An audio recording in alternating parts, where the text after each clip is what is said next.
আমরা এবার একটা নির্বাচিত সরকারের কাছে দায়িত্ব হস্তান্তরের প্রক্রিয়া শুরু করব।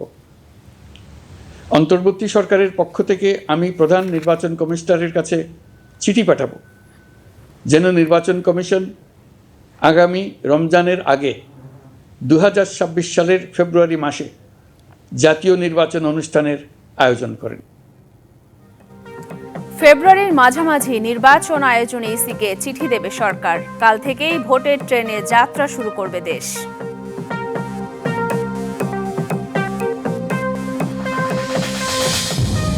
ফেব্রুয়ারিতে নির্বাচন আয়োজনে প্রস্তুতির কথা জানালো ইসি। প্রধান উপদেষ্টার ঘোষণায় কেটে গেছে ভোট নিয়ে শঙ্কা, স্বস্তি বিএনপির।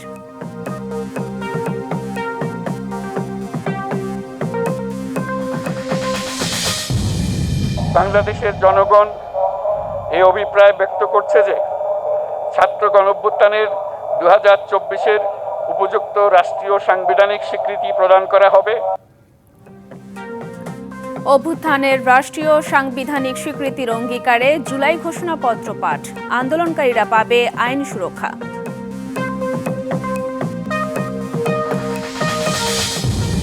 জুলাই ঘোষণাপত্র নিয়ে জামায়াত হতাশ হলেও স্বাগত জানালো বিএনপি।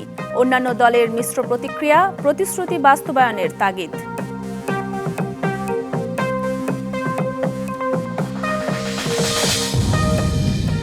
এবং জুলাই অভ্যুত্থানের বর্ষপূর্তিতে রাজধানী সহ সারা দেশে বর্ণাঢ্য আয়োজন।